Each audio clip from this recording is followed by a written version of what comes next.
I just don't see any way that you're still going to be able to sell it. 0.4%. That's your full spectrum CBD even.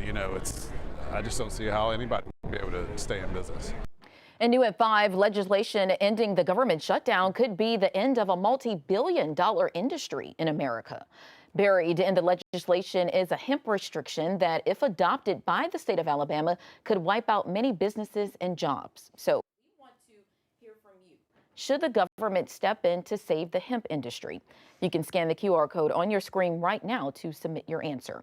And let's check in with ABC 3340's Austin Pratt, who spoke with hemp advocates today. Austin? Muriel, this would hit Alabama hard due to recent state legislation, House Bill 445 being signed into law just this year. The restrictions on the state level will already increase by the end of the year. However, the bill also takes on any federal regulations. And we tried to stay open. I went through July, August, and into September. And it just killed 95+% of the business here. Joe Risha owned Avondale Apothecary, a local hemp shop. After recent restrictions in House Bill 445 took effect this year, he had to close his doors. Those restrictions will now increase again on the new year, impacting edible hemp products. Now, impending federal regulations, which would be taken on by Alabama under current state law, would decrease dosages even lower than what current local legislation requires. And they're knocking it down another 96% from what Alabama was doing. So now you can have 0.4 milligrams per container. And like I said, it's just not worth it. Risha says there may not be any stores in business in the state in less than a year due to the changes. I just don't see any way that you're still going to be able to sell it. 0.4%. That's your full spectrum CBD even.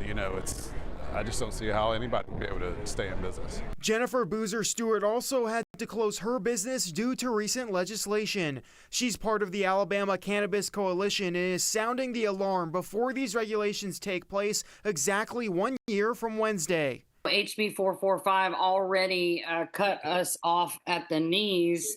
My business specifically and many others have shuttered, and the product selection for Alabamians is very, very slim.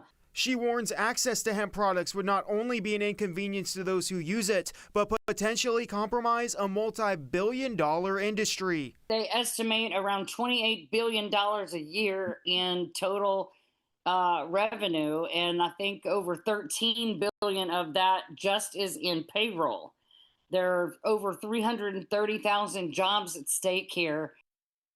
The only way this legislation does not impact Alabama is if a change is made in D.C. or House Bill 445 is repealed or modified to where its current restrictions are preserved. Muriel?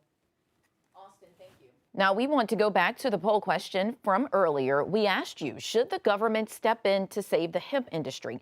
And looking at those results right now, 62% coming in at the most saying absolutely, 33% saying no, it's a waste of money, 3% saying maybe, 1% saying not sure.